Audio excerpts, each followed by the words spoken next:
स्वागत है आप सभी का मेरे वीडियो में। और आज हम रिजोल्यूशन ऑफ पार्टनरशिप फर्म को कंटिन्यू करने वाले हैं। और आज के टॉपिक में हम लोग पढ़ने वाले हैं कि रियलाइजेशन अकाउंट क्या होता है, रियलाइजेशन अकाउंट का जनरल एंट्री कैसे होता है। तो चलिए जल्दी से वीडियो का स्टार्ट करते हैं। ये रियलाइजेशन अकाउंट एक्चुअली होता क्या है, रियलाइजेशन अकाउंट का नेचर क्या है, चलिए आज हम लोग ये जानते हैं। तो चलिए देखिए मैंने क्या लिखा है कि realization account is maintain for dissolve the firm and sell all the assets and pay off all the liability. इसका मतलब ये होता है कि रियलाइजेशन अकाउंट को बनाना का सबसे मेन पर्पस यही है कि हम फर्म को डिसॉल्व कर सके, क्योंकि रियलाइजेशन अकाउंट ही एक ऐसा अकाउंट है जहां पर हम सभी एसेट्स को सेल कर सकते हैं और उन सेल्स किए हुए एसेट्स से जो पैसे मुझे मिलेंगे, जो कैश मुझे मिलेगा, उससे हम अपने लायबिलिटी को पूरी तरह से खत्म कर सकते हैं। और रियलाइजेशन अकाउंट का जो नेचर होता है वो हमेशा नॉमिनल अकाउंट रहता है। ठीक है, यह बात आप लोग याद रखिएगा, क्योंकि कभी कभी एसेट्स को बेचने से और लायबिलिटी के पे ऑफ करने से आपको प्रॉफिट भी हो सकता है और लॉस भी हो सकता है। तो आप लोग expenses and losses are debit, income and gains are credit, ये आप लोगों को रूल पता होगा क्योंकि आप लोग कॉमर्स का स्टूडेंट है। तो इसी पे आगे हम लोग चलते हैं कि अब अगर हम एसेट्स की बात करें और लायबिलिटी की बात करें, तो एसेट्स का जो नेचर होता है वो होता है डेबिट का। एसेट्स का नेचर होता है डेबिट का और लायबिलिटी का नेचर होता है क्रेडिट का। लेकिन जब हम एसेट्स को डिसॉल्व करते हैं और लायबिलिटी को भी डिसॉल्व करते हैं, मतलब हम एसेट्स को सेल करते हैं और लायबिलिटी का जो बोझ है, जो लायबिलिटी है मेरे सर पे, उसका हम पे ऑफ करते हैं, तो इन दोनों का नेचर एक्सचेंज हो जाता है। जब हम इसे रियलाइजेशन अकाउंट में डालेंगे एसेट्स को और लायबिलिटी को, तो एसेट्स का नेचर डेबिट से बन जाएगा क्रेडिट में, और जब क्रेडिट में हम लायबिलिटी को ट्रांसफर करके इसको क्या करेंगे, पे ऑफ करेंगे, तो इसका जो नेचर है वो कन्वर्ट हो जाएगा आपका डेबिट में। तो ये बात आप लोगों को याद रखना होगा कि एसेट्स का जो नेचर है वो डेबिट में प्लस होता है और क्रेडिट में माइनस। लेकिन जब हम लोग रियलाइजेशन अकाउंट बनाते हैं तो उसका ठीक उल्टा होगा, ये डेबिट में चल जाएगा माइनस में और क्रेडिट में आ जाएगा प्लस में। मतलब खरीदो तो यहां और बेचो तो यहां। लायबिलिटी क्या है, लायबिलिटी अगर है, अगर और लायबिलिटी हो रहा है तो उसका प्लस होगा क्रेडिट में, और लायबिलिटी अगर घट रहा है तो वो जाएगा आपका डेबिट में। तो ये दो नेचर में आपको रियलाइजेशन अकाउंट में पढ़ने मिलेगा। रियलाइजेशन अकाउंट का मैंने यहाँ पर मीनिंग बता दिया है। रियलाइजेशन अकाउंट कौन सा नेचर होता है, नॉमिनल का। एसेट्स का नेचर होता है डेबिट में, लेकिन जैसे रियलाइजेशन में उसको हम डिसॉल्व करेंगे, उसको सेल करेंगे, तो वो ट्रांसफर हो जाएगा क्रेडिट में।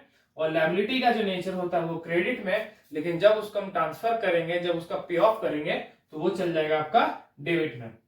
तो ये था आपका बेसिक सा बात, बेसिक सा नॉलेज कि रियलाइजेशन अकाउंट एक्चुअली होता क्या है, इसका जो मेन पर्पस है वो किस कारण से बनाया जाता है रियलाइजेशन अकाउंट को। अब चलिए देखते हैं कि रियलाइजेशन अकाउंट में जनरल एंट्री किस तरह से पास किया जाता है।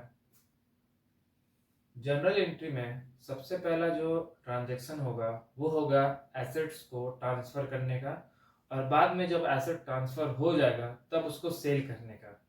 आपको ये चीज हमेशा याद रखना है कि बिना आप एसेट्स और लायबिलिटी को रियलाइजेशन अकाउंट में ट्रांसफर किए बगैर आप कभी भी एसेट्स को सेल नहीं कर सकते और लायबिलिटी को कभी भी पे ऑफ नहीं कर सकते। तो सबसे पहला जनरल एंट्री यही होता है कि एसेट्स को हम ट्रांसफर करते हैं रियलाइजेशन अकाउंट में। तो इसका सबसे पहला जनरल एंट्री क्या होगा, चलिए देखते हैं। तो सबसे पहले हम लिखते हैं फॉर ट्रांसफर ऑफ एसेट्स। सबसे पहले हम एसेट्स को अपने बैलेंस शीट से ट्रांसफर कर लेते हैं रियलाइजेशन अकाउंट में। तो इसका जनरल एंट्री क्या होगा समझिए। इसका जनरल एंट्री होगा realization account debit to sundry assets. ठीक, ये सबसे पहला ट्रांसफर होता है आपका कि एसेट्स को ट्रांसफर कर दिए। तो एसेट्स में ट्रांसफर अगर हम करेंगे रियलाइजेशन अकाउंट में, तो सबसे पहला जनरल एंट्री इसका बनता है realization account debit to sundry assets.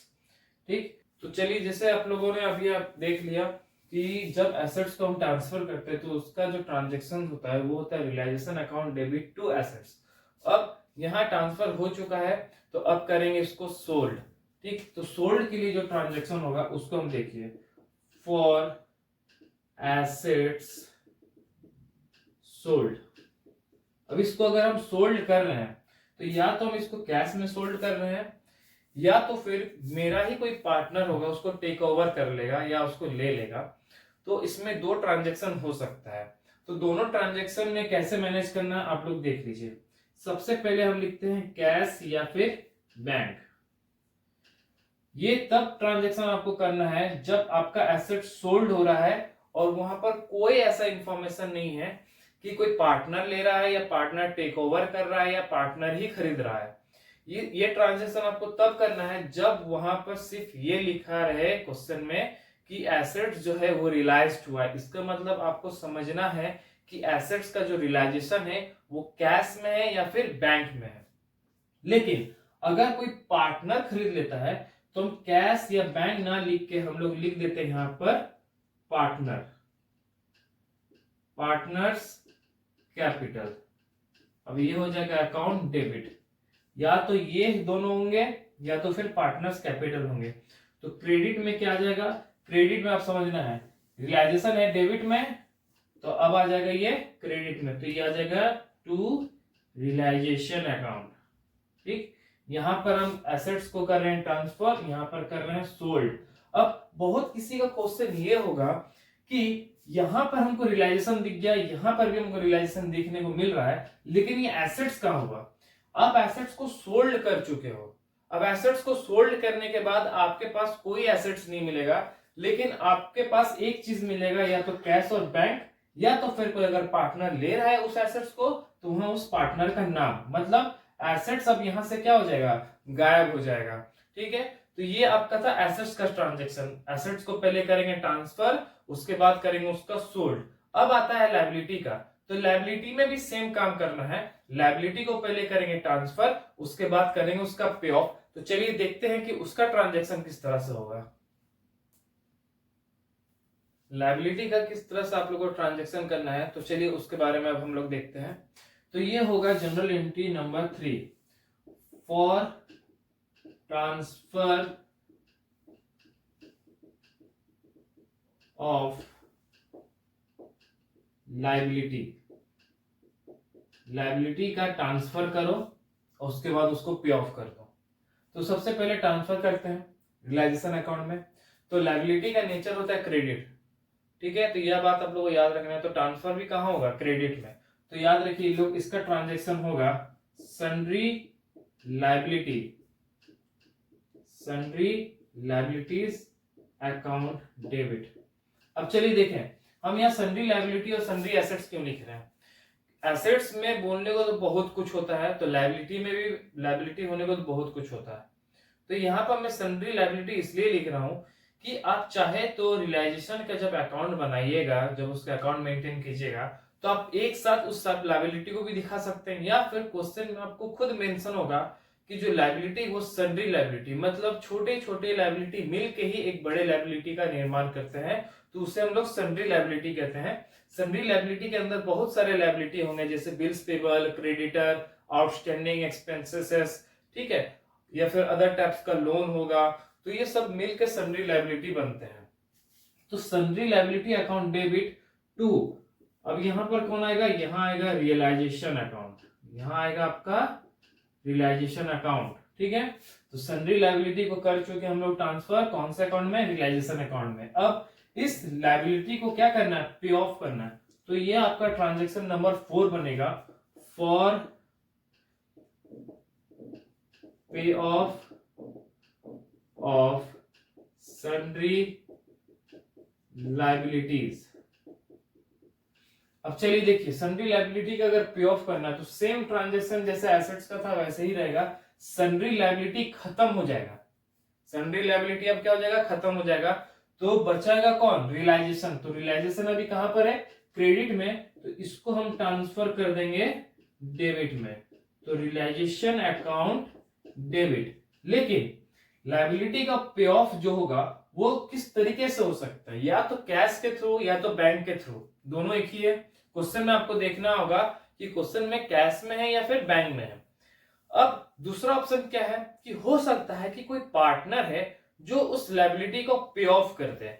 ठीक है, तो यहां पर कैश भी आ सकता है या फिर किसी पार्टनर का नाम भी आ सकता है कि वो पार्टनर अब इस लायबिलिटी को क्या कर दे रहा है, पे ऑफ कर दे रहा है। तो यहां पर कुछ भी हो सकता है दोनों में, तो यहां हम लोग लिख देंगे टू कैश या फिर बैंक। या तो कैश से हम पे ऑफ करेंगे या तो बैंक के ट्रांजेक्शन से पे ऑफ करेंगे।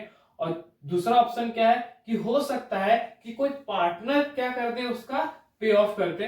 तो यहां पर हम लोग स्लैश डाल के लिख सकते हैं कि पार्टनर्स कैपिटल, या फिर उस पार्टनर का नाम, जो पार्टनर उस लायबिलिटी को क्या कर रहा है, पे ऑफ कर रहा है, तो उसका भी हम लोग यहाँ नाम लिख सकते हैं।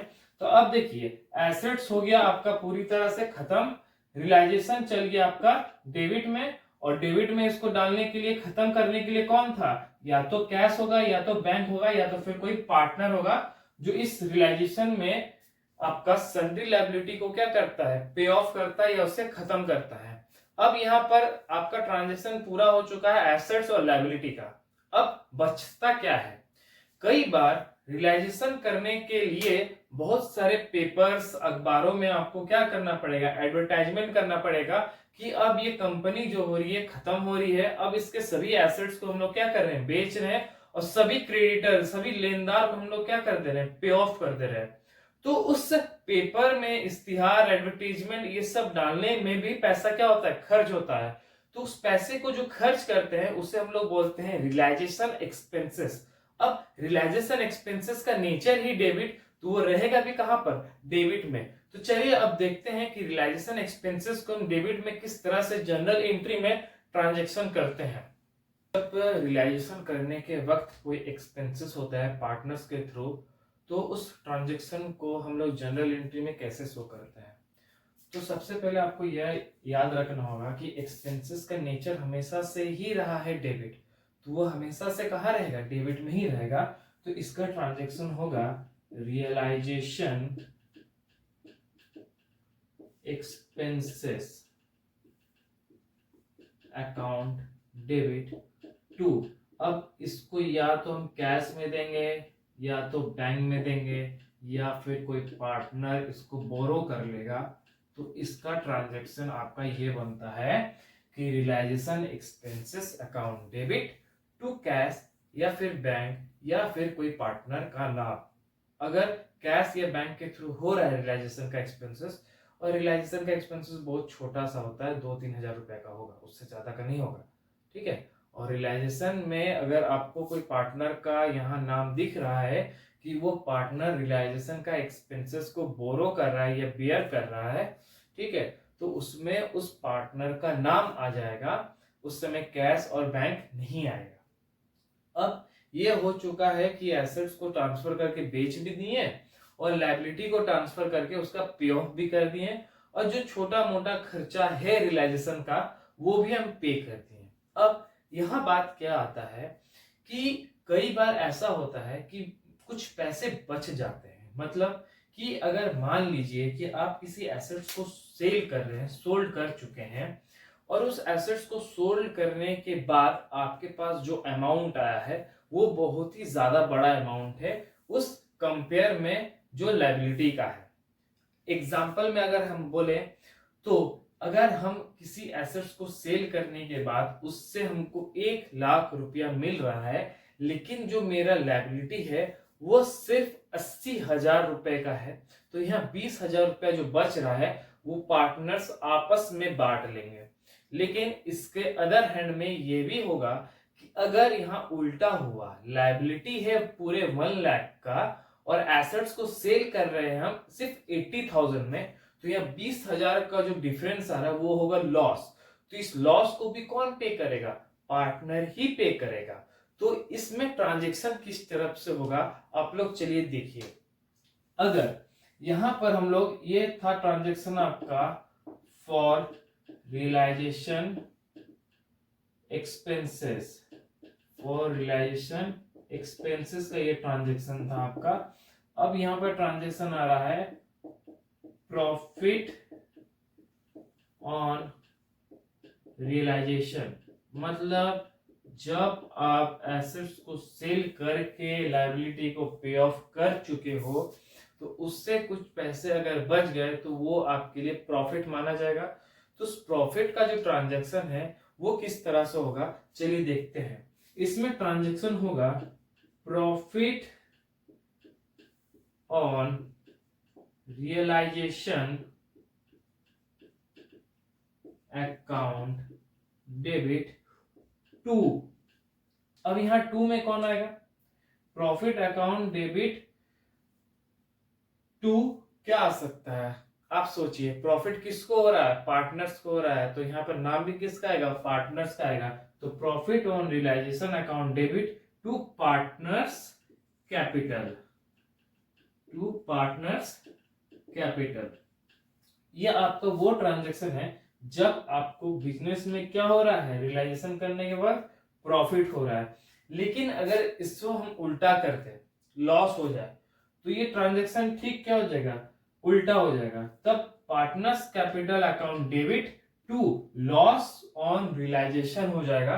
तो चलिए हम आपको देख के लिख दे रहे हैं आप लोगों के लिए, लॉस ऑन रियलाइजेशन अगर हो गया, लॉस ऑन रियलाइजेशन अगर हो गया तो इसका ट्रांजैक्शन होगा पार्टनर्स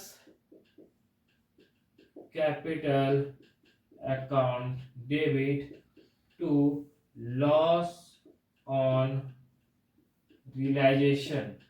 राइटिंग मेरी गंदी है मुझे पता है, तो मेरे बातों पे आप ध्यान दीजिए, ठीक है। तो यहाँ पर ट्रांजैक्शन देखिए ठीक उल्टा है, प्रॉफिट होगा तो प्रॉफिट रहेगा डेबिट में और पार्टनर्स कैपिटल रहेगा क्रेडिट में, ठीक है। क्योंकि पार्टनर्स को मिलता है कुछ भी फायदा होगा तो आपको याद होगा कि अगर पार्टनर्स को कुछ भी मिलता है तो क्रेडिट में मिलता है पार्टनर्स कैपिटल में, और पार्टनर्स को अगर कुछ देना पड़ता है तो वो डेबिट में देना पड़ता है, ठीक है। तो यहाँ पर तो मिल रहा है तो ये लोग कहाँ रहेंगे, क्रेडिट में रहेंगे, सॉरी। लेकिन अगर लॉस हो गया तो पार्टनर्स को देना पड़ेगा, तो पार्टनर्स कहाँ देते हैं, डेबिट में देते हैं, ठीक। ये आप लोग 12th में पढ़ रहे हो तो आप लोगों को जब पार्टनर्स कैपिटल बनाते हैं तो आप लोग ध्यान दिए होंगे कि मुनाफा जो फायदा होगा वो क्रेडिट में होता है राइट हैंड साइड में, और अगर कुछ भी नुकसान होता है या कोई एक्सपेंसेस या उधारी कुछ भी रहा पार्टनर का लोन वोन, तो वो हमेशा कहाँ रहेगा, आपके लेफ्ट हैंड साइड में, ठीक है। तो ये रहा आपका पूरा जनरल एंट्री खत्म हो गया यहाँ पर। अब यहाँ पर कुछ पॉइंट होते हैं इंपॉर्टेंट नोट्स जो आप लोगों को याद रखने होगा, जैसे कि रियलाइजेशन करने के वक्त बहुत सारे अनरिकॉर्डेड एसेट्स और अनरिकॉर्डेड लायबिलिटी होते हैं।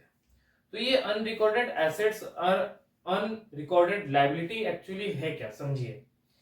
अनरिकॉर्डेड एसेट्स का मतलब ये है कि रियलाइजेशन से होने के पहले ही उस एसेट्स को आप क्या कर चुके हो, सोल्ड कर चुके हो, लेकिन उस एसेट्स का फिजिकली आप ही के पास अभी तक है पोसेशन, मतलब उस एसेट्स को बेच चुके हो लेकिन वो एसेट्स अभी भी आपके पास है। तो इसको आपको रियलाइजेशन अकाउंट में नहीं दिखाना है, क्यों, क्योंकि वो एसेट्स आपके पास है लेकिन वो आपका कभी है ही नहीं। लेकिन अनरिकॉर्डेड लायबिलिटी का मतलब क्या है कि वो लायबिलिटी जो हम लोग लिखना भूल चुके हैं या फिर कहीं पर मेंशन करना भूल चुके, वो ओमिटेड हो चुका है मेरे माइंड से, तो उस अनरिकॉर्डेड लायबिलिटी को पे ऑफ करने का रियलाइजेशन अकाउंट में ही एक मौका मिलेगा आपको। तो अनरिकॉर्डेड लायबिलिटी को आपको लेना है लेकिन अनरिकॉर्डेड एसेट्स को आपको नहीं लेना है। ये क्वेश्चन का डिमांड रहेगा, हो सकता है क्वेश्चन में आपको कोई भी प्रिकॉशन मिल सकता है उसके ऊपर कि आपको अनरिकॉर्डेड एसेट्स को भी लेना पड़ेगा या अनरिकॉर्डेड लायबिलिटी को भी लेना पड़ेगा, या दोनों में से कोई एक हो सकता है, ठीक है। और याद रखिए हमेशा कि एसेट्स में कुछ ऐसे एसेट्स होंगे जो आपको कभी भी रियलाइजेशन अकाउंट में नहीं लेना है। जैसे पहला कैश या बैंक, कैश एंड बैंक ये दोनों ऐसे एसेट्स हैं जो आप कभी भी रियलाइजेशन अकाउंट में नहीं ले सकते। रीजन, कैश का मतलब क्या हो गया कि मेरे पास कुछ पैसे पड़े हैं तो उस पैसे को बेच के हम क्या ही कमाएंगे, पैसे को बेच के हम पैसा ही मिलेगा, तो उससे हमको कोई फायदा भी नहीं है तो कोई नुकसान भी नहीं है। तो उसको हम लोग रियलाइजेशन अकाउंट में ना डाल के कैश एंड बैंक अकाउंट में डालते हैं, ठीक है। अब लायबिलिटी साइड ऐसे टोटल 6 चीज होते हैं जो आपको ट्रांजैक्शन नहीं करना है रियलाइजेशन अकाउंट में। सबसे पहला जो होता है वो होता है जनरल रिजर्व, दूसरा वर्कर मैन कंपनसेशन रिजर्व जिसको हम लोग WCR भी बोलते हैं, फिर तीसरा आता है इन्वेस्टमेंट फ्लक्चुएटिंग रिजर्व जिसको हम लोग, या फिर इन्वेस्टिंग फ्लक्चुएटिंग फंड जिसको हम लोग IFF भी बोलते हैं, चौथा आपका आएगा प्रॉफिट एंड लॉस अकाउंट, पांचवा आपका आएगा कंटिजेंसी रिजर्व, और छठा आएगा आपका रिजर्व फंड। एसेट्स में मैं बता चुका हूं कैश नहीं आ सकता है रियलाइजेशन में, और दूसरा जो है वो प्रॉफिट एंड लॉस नहीं आ सकता है एसेट्स में। एडवर्टीजमेंट सस्पेंस या एडवर्टीजमेंट एक्सपेंसेस ये आ सकता है, लेकिन ये मैं आपको इसलिए नहीं बता रहा हूं क्योंकि पूरे रियलाइजेशन के प्रॉब्लम जब आप लोग बनाइएगा तो कुछ कुछ जगहों पे ही एडवर्टीजमेंट सस्पेंस या एडवर्टीजमेंट एक्सपेंसेस आपको देखने को मिलेगा, लेकिन अगर है तो उससे भी आपको नहीं लेना है। अब ये क्वेश्चन के ऊपर है, क्वेश्चन आपको बोल सकता है लेने पे या फिर नहीं भी बोल सकता है लेने में। मैं बहुत सारे बुक्स में देख चुका हूं कि कहीं पर एडवर्टीजमेंट सस्पेंस को लिया जाता है क्योंकि उसका अमाउंट छोटा होता है, और कभी कभी एडवर्टीजमेंट सस्पेंस को नहीं लिया जाता है क्योंकि वो बड़ा अमाउंट रहता है, तो उसको कौन हैंडल करते हैं? पार्टनर्स हैंडल करते हैं। ठीक है, तो आप लोग बेसिकली समझ चुके हैं कि रियलाइजेशन अकाउंट होता क्या है, इसका जनरल एंट्री कैसे बनता है, क्या क्या इसमें इंपॉर्टेंट नोट्स हैं, किन चीजों को आपको एक्सक्लूडिंग में रखना है ना कि इंक्लूडिंग में। और नेक्स्ट जो क्लास होगा उसमें हम लोग ये पढ़ेंगे कि प्रॉब्लम को किस तरह से सॉल्व किया जाए। तो उस क्लास में मैं आपको बताऊंगा कि रियलाइजेशन अकाउंट किस तरह से बनाया जाता है, फुल उसका मेथड रहेगा, उसका मैं आपको न्यूमेरिकल बना के दिखाऊंगा। फिर उसके बाद ठीक हम लोग बनाएंगे partners capital, cash and bank, और जो पार्टनर्स लोन अकाउंट होगा वो भी बनेगा। मतलब चारों अकाउंट में नेक्स्ट क्लास में आप लोगों को बताऊंगा। तो आज के लिए आप लोग के लिए इतना ही। अगर वीडियो आपको पसंद आए, मेरा पढ़ाई पसंद आए, तो वीडियो को लाइक शेयर एंड सब्सक्राइब जरूर कर दीजिएगा। आज के लिए इतना ही।